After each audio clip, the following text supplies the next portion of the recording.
Chatterbox episode number 313, K-Trend 2024, What's Next from Korea, featuring Andrew and Anna. So Anna, what are we going to talk about in today's episode? In today's episode, we're going to talk about 5 trend predictions coming from Korea in 2024. Along the way, Andrew and I will share our thoughts about them, and we'll discuss whether we think they'll be relevant to other areas of the world we're familiar with, like the UK and Spain for me, and Canada for Andrew. Yeah, and listeners, you can think of this as being a kind of 2-part series that we're going to share with you here in Chatterbox to start the new year. And in this episode, we're going to talk about some future trend predictions coming out of Korea. And then in the next Chatterbox episode, part 2, we're going to talk about predictions for different trends for 2024 coming out of the USA. Okay, Anna, let's get started with our main topic of conversation for today, which is talking about different predictions coming out of Korea for 2024. And the trend predictions that we'll discuss here in this episode were made in a book called Trend Korea. And as far as I know, this is a series, and each year, around the end of the year, they release a new book. And in that book, they make some predictions for what will happen in the following year. So these predictions came out of this book, Trend Korea, and it's written by a group of researchers from different universities here in South Korea. And so this book, along with some reporting done around the release of the book, will be the foundation that we'll use to discuss the trend predictions. So Anna, we have 5 trend predictions to discuss, and what I think we can do here in this episode is go through the trends one by one. We'll explain them briefly, and then I think it'll be fun to just chat about them and discuss whether we think A, they're likely to come true or not, and B, if we think they'll be applicable to the other geographic situations that we're familiar with. Like, you're from the UK, Anna, but you live in Spain. And of course, I'm a Canadian, but I live here in South Korea. So I'd like for us to talk about whether we think these trends will be a thing in 2024 in general, but then also if they'll be a thing in 2024 in the other countries that we're familiar with. So let's get to the predictions then. And the first prediction is kind of an interesting name. And Anna, I don't know, this is something that I think is unique to Korea, but they're really creative when they have a concept that they want to title. And often it's really weird. They don't use a Korean word for titling these kinds of concepts.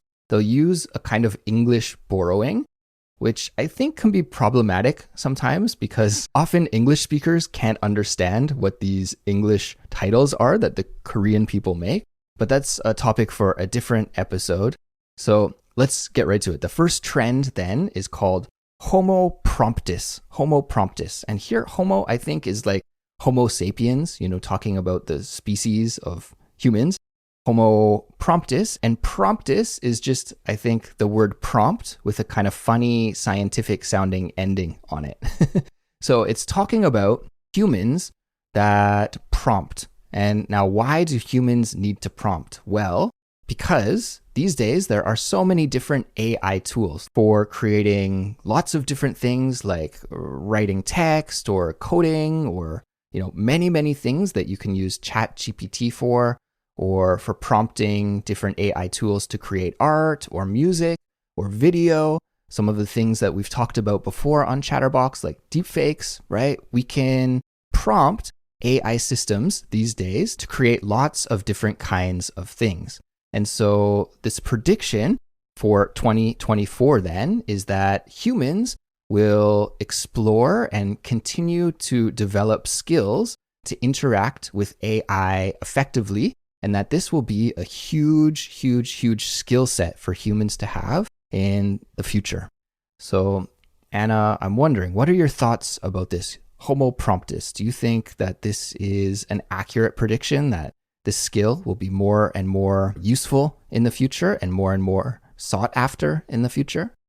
I think so. I know somebody who actually started a course recently which was a course looking at how to use AI properly. And I thought, oh, that's really interesting. And I asked them, I said, what's the most important thing that you've learned on the course so far?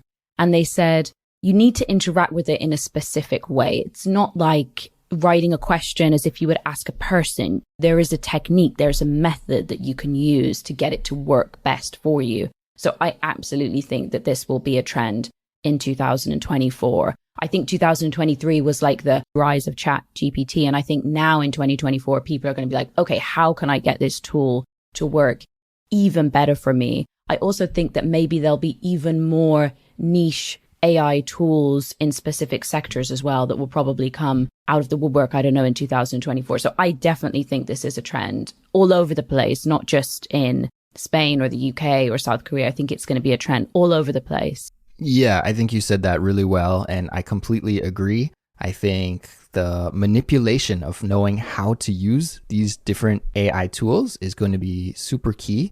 And absolutely, it's a skill. And who knows, maybe we can even use these AI tools like ChatGPT to teach us how to become better prompters. I know that I've been experimenting a lot with ChatGPT, and I've actually used it to help me be better at prompting. So it's kind of weird how that can work, but I think that this was a pretty easy prediction to make. I think this is definitely the future, and everybody can see it from a mile away. And so I think, yeah, this is a very accurate prediction, in my opinion.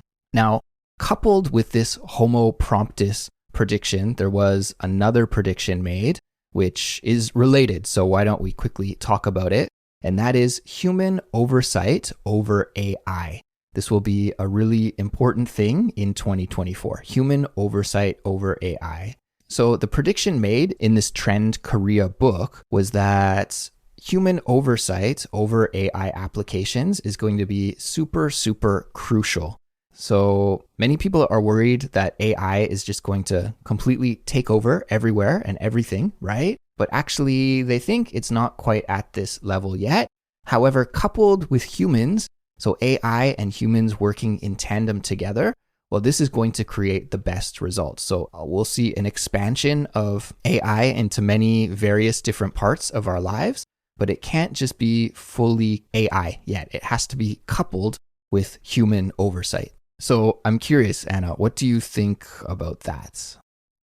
Sure. I mean, absolutely. It seems like that's something that people are talking about a lot, is how humans and how we are going to, I say humans as if I'm not a human, but how we are all going to work with AI and how we are going to use that information. And also there's that never ending question that people talk about with this topic, which is, where does the information come from? What information is it giving me? Where is that information coming from? And having a critical eye about the information that you get back, because there is that sort of question of AI can give you the information, but then it's up to you as a person to take it with a pinch of salt and think, okay, well, is this what I need? Or maybe, okay, that's a good suggestion, but maybe there's something else that's missing here in the picture. So I definitely think it's kind of coupled, as you said, with the trend before, which is, I think, just learning about how we actually just live and work with AI. So I think that is the overall trend. And sure, I definitely think that's going to be a big part of 2024, just learning to live with it. How does it fit in our daily lives, our work lives, etc.? Mm-hmm. Many people are very worried about AI resulting in the loss of jobs, but I could see this actually creating a new kind of job, some sort of AI specialist who is really great at prompting to get the results that are required or needed for, whatever specific situation. Maybe a company could hire this kind of AI expert to do work for them. And then this person would also know what to look for. So to make sure that the work is accurate and there are no errors in the output of the AI. Now, the problem with that, you might be creating one job and getting rid of 500 others. I don't know. But it's kind of interesting to see. I could see maybe in the future there being a window or an opportunity available for this kind of person. Right. And I think there is something to be said for, of course, there's lots of jobs that never existed before, many years ago that now are really commonplace. So I think, of course, there is that fear. And I think people always have that fear of the future, right? The unknown, like what's going to happen. That's a common thing throughout any time period ever. So people are worried about what's going to happen, but who knows what's going to happen in a few years. But, things just change and they move and they adapt and new jobs are created. Old jobs are gotten rid of. So it's kind of like the natural cycle of as things develop. But I mean, like you said, maybe there'll be people doing these special AI jobs, and it sounds pretty boring to me, though. I don't know if I would like to do that job. So maybe the jobs won't be better. Maybe they won't be as interesting, but maybe they'll just be different. I don't know. That's my take on it. All right. Why don't we move on to the next trend prediction? This one is very interesting, and I'm not sure if I like this one or not. I'm curious to hear your point of view on it, Anna, but let's introduce it first. It is hexagonal humans. Hexagonal humans. And that word hexagonal is not very frequent in English, so let's break it down for our listeners. Hexagon is a shape that has 6 sides. So it's a 6-sided shape. And so if you are a hexagonal human, then what this means is it describes individuals who are perfect or really, really excel in 6 different areas. And of course, remember everyone that this trend report is coming out of Korea. So I think these represent Korean qualities or Korean ideals, maybe to be more specific.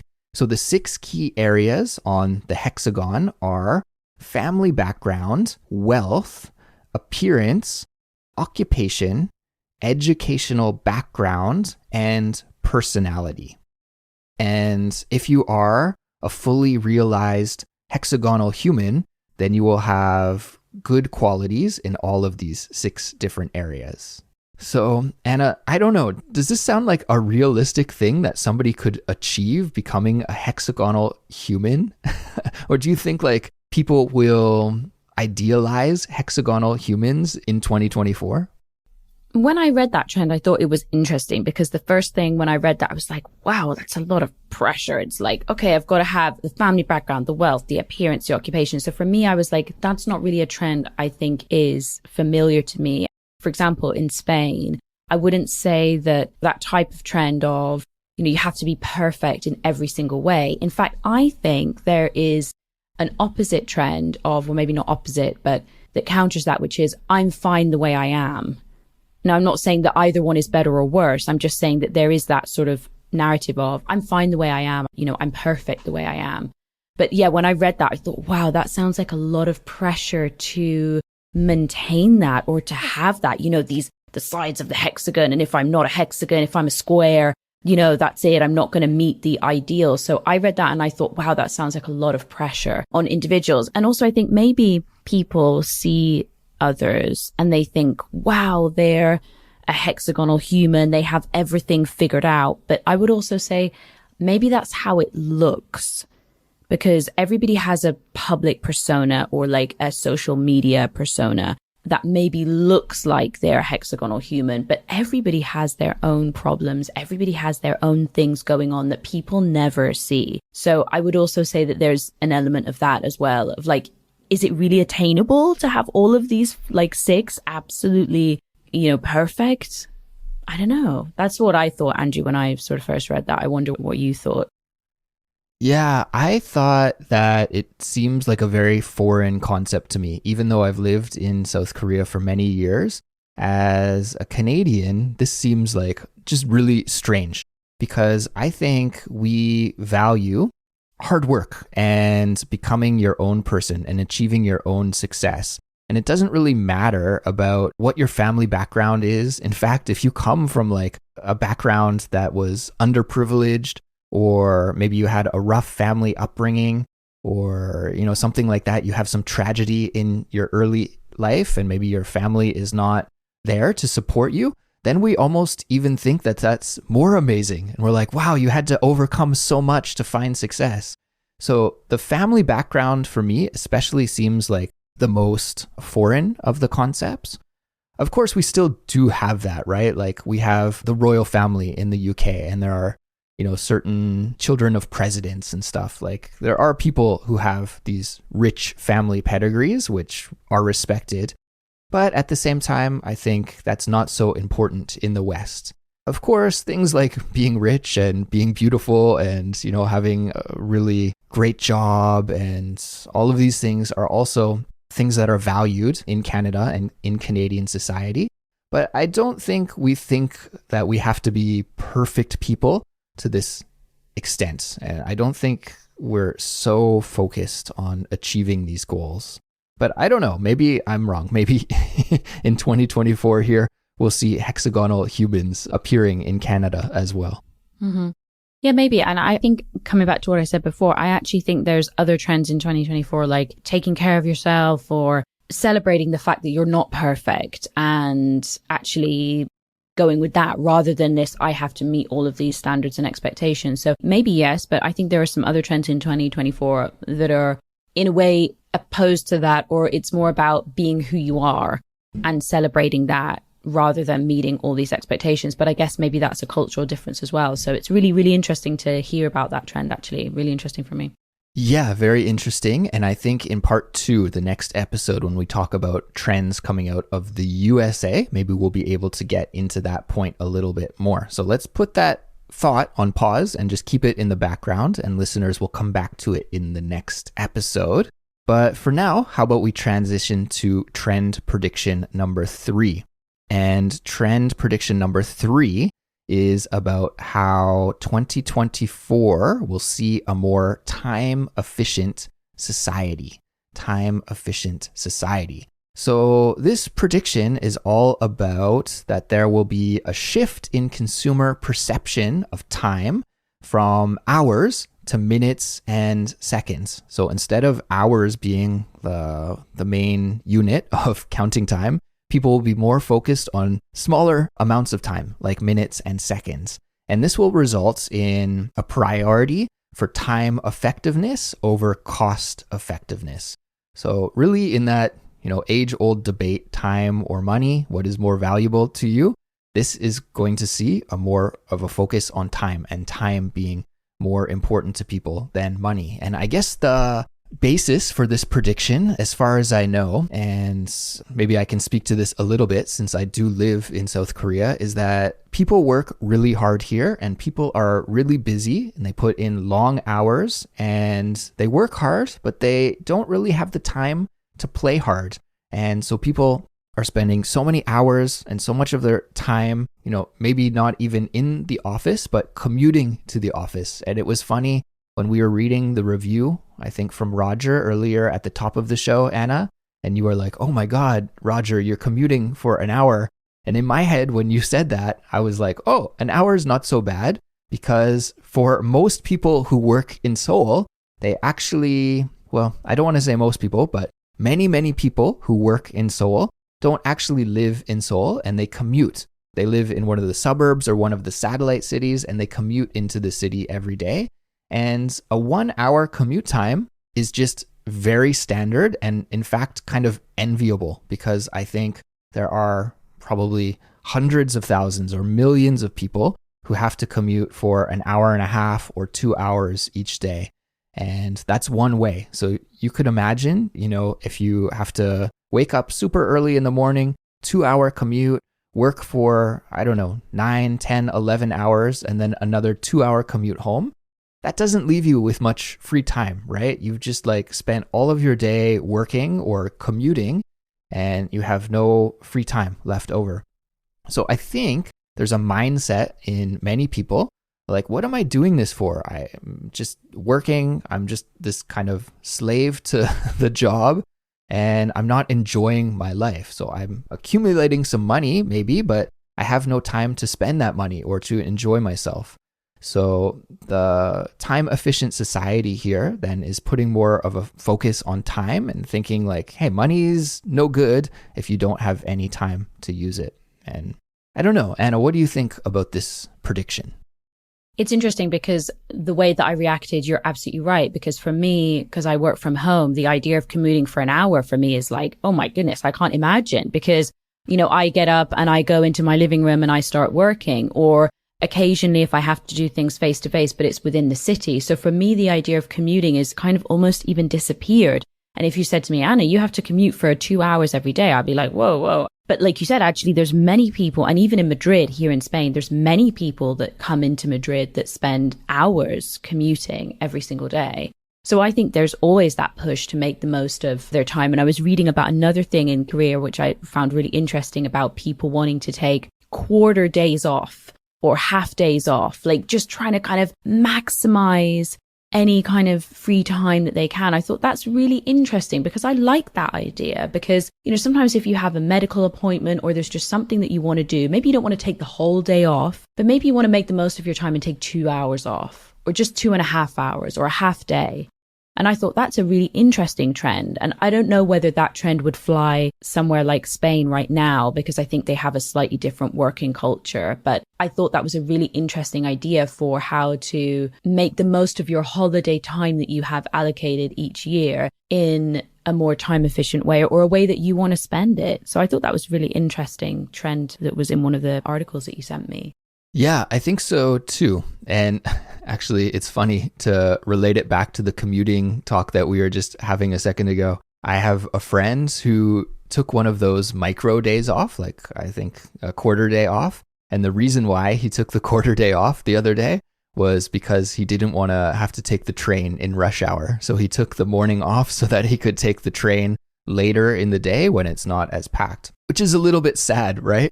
Yeah, but I get it. Who wants to be on a super busy train? But you have no choice. But so I kind of understand it. But yeah, it would be nice if maybe he was doing it to, do something other than choosing the best train with less people on it. But I mean, each to their own. That's the point, right? You can choose how you want to take it. If you want to take that half day, I mean, I'm sure people in HR are like, I don't want to have to manage like people taking quarter days off and half days off and things like this. But I think that's a really interesting trend that maybe let's see how that trend goes in other places. Mm-hmm. Exactly. Very good.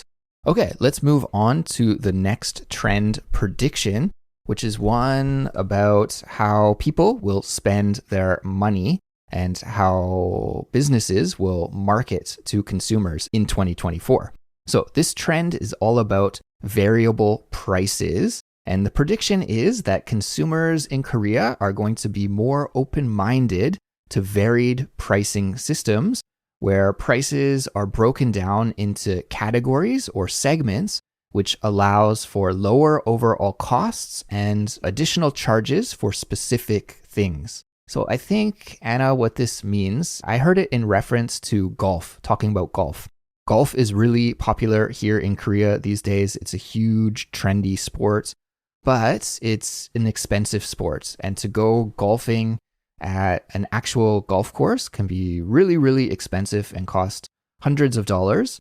And so what most people do when they say they go golfing is they actually go to a video golf place and play kind of like screen golf with real golf clubs, but you hit up against a screen and it's kind of a virtual golf experience, which is pretty cool. But the idea here is that instead of maybe going golfing and golfing a full round of 18 holes, the golf course could offer a more affordable option, maybe like a 6-hole round. So you could still go to the golf course, you could still have the experience of golfing outside, but because it's so expensive to play the full 18 holes, well, then you could just play 6 holes. And that was how this concept was communicated, and that we'd be seeing this kind of varied pricing for different services in many areas of the economy in the next year.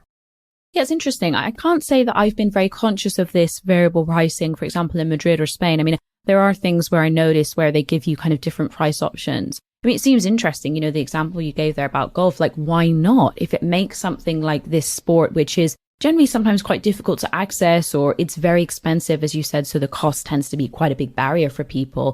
I think, yeah, great. If we can break that down into segments and help people to experience it, but maybe not have the huge cost, and I think I'm all for it. I haven't seen that particularly here, but maybe it's just I'm not conscious of it, or I'm not sort of noticing it, but it seems like that would be a great thing to do. Is maybe you don't want to have all the aspects of a specific experience or a specific product, and you kind of want to pick and choose and personalize, I think, as well, is something that kind of popped up into my head there. You kind of want to personalize it for how it works for you. So Yeah, I imagine that could be a trend that could take off in other places as well. Maybe it already is here. I'm just not as conscious of it because maybe I don't notice it as much. I don't play golf, for example, so I can't speak to the golf industry or golf playing industry here, but interesting trend.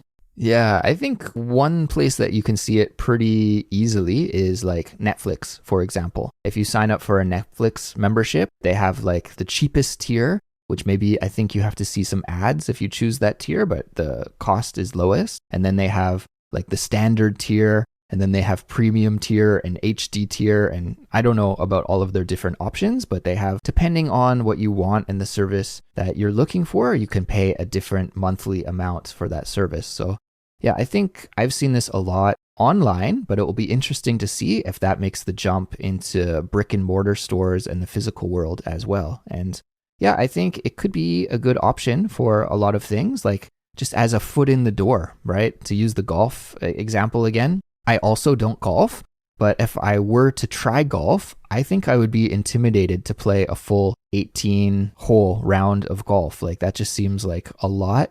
And if I suck and I'm terrible, then that could be a really embarrassing long day. So maybe just like, getting your foot in the waters a little bit and playing 6 holes. Yeah, that seems good to me. So I'm looking forward to seeing if this becomes true or not. And I guess we'll just have to wait and see. Time will tell. Yeah, and I think looking at it from the other perspective as well, for businesses, it allows them to get potentially different clients or more clients. And then there's obviously the psychology of pricing. So if you have 3 prices, people will tend to pick the middle one. Whereas if you don't give people any options, so there's also, it must be beneficial for companies to do it like that as well. Otherwise they wouldn't do it. So there's also like, it benefits the consumer, but it's also beneficial. It must be. Otherwise, I guess they wouldn't employ these policies, right? So I think there's also that element as well. Positive for the consumer, yes, but underneath that, it must be because it's beneficial for business and getting more customers and more clients, or maybe higher paying customers as well. All right. With that said, let's move into our final trend that we'll look at for this episode. And this prediction is about a shift in gender roles, I suppose, especially here in South Korea. I think maybe to an extent in different places around the world, this has already occurred. But here in Korea, they are predicting that in 2024, they're predicting millennial hubbies. Millennial hubbies. And a hubby is, of course, sort of a nickname for a husband, right? A hubby. So millennial hubbies, what does this mean? Well, the prediction says that a shift in gender roles will be observed, with men breaking away from traditional norms and women pursuing careers. Both genders are increasingly involved in childcare and household chores. So yeah, I think from my perspective here, living in Korea, there is still more rigid gender roles with like the man goes to the office and the woman stays at home and raises the family, this kind of traditional gender division than maybe in other countries. Although I have to say, I don't see this too much in reality. I think most people these days are just hustling and everybody's working. But I have heard that there is a rise of like families where the husband is staying at home and raising the kids, and the wife is the breadwinner going out to the office and earning money for the family. And I think what this prediction is hinting at is not so much that there will be more of this kind of thing. It's just that it will be more socially acceptable. I think maybe in the past, some guys would have felt uncomfortable in this kind of arrangement, but now it's becoming more and more acceptable, and guys don't have to feel ashamed or embarrassed if they're the ones staying at home raising the kids. And I even have some friends in this situation where the wife is going to the office and working, and the husband is at home doing the child raising. So yeah, I think it'll just be more and more accepted. And I think that's probably a good thing. Like people shouldn't have to feel pressure about how they want to live their lives and how they want to raise their family. That's like that family's decision, right? Not society's decision. So I'm all for this one, to be honest. Yeah, I think this is a trend. For me, it's a trend that's been spoken about for several years now about, men potentially staying at home and women having more of a role in the workplace. I think, for example, here in Spain, they have recently, in the past few years, introduced some law and policy about equalizing paternity leave, for example. So now women and men both have the same amount of paternity leave.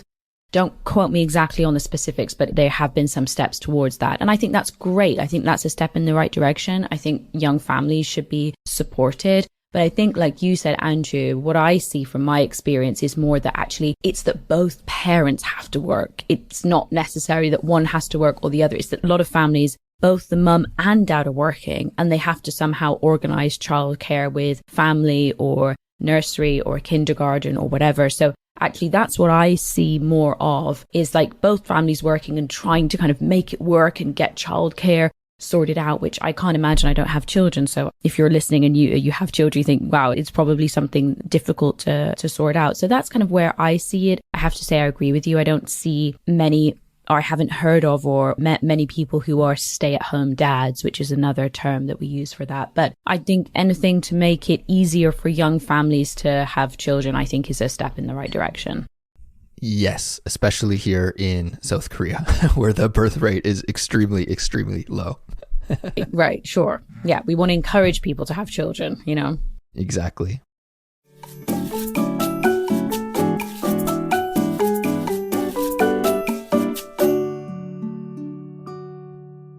All right, Anna, we are going to continue our conversation here just for a few moments with some fun bonus content. I have 3 rapid fire questions prepared that are related to the discussion that we had about these trend predictions coming out of Korea for 2024. And the first prediction that we talked about was Homo promptus. And so I'm wondering, how comfortable are you with the idea of AI making an important decision in your life? I think AI can be a really useful tool. I certainly wouldn't feel comfortable with it making decisions for me, but I think that it can definitely be a sounding board. Maybe if you want to ask it something or you want to get some information about something, like, why not? But I think the important thing is to take it with a pinch of salt and actually apply, like, be critical about what it's saying. And I think, you know, human intuition is what makes us different. If we weren't different, then there would be no need for us, you know? So we are different than robots. We think in a different way. So I think it's a tool that we can use to work alongside us. I don't know if that's what you feel as well, Andrew. Yeah, I love the idea of using all of these different AI tools that are available. As I mentioned earlier in the episode, I've been using them a lot and I'm learning a lot about them, and they've been helpful for me in doing a lot of different tasks, even here at the podcast, speeding up a lot of the work that I do here at the podcast even. So it's an awesome technological breakthrough and I think it's wonderful. But at the same time, I don't know if I would let it make an important decision for my life.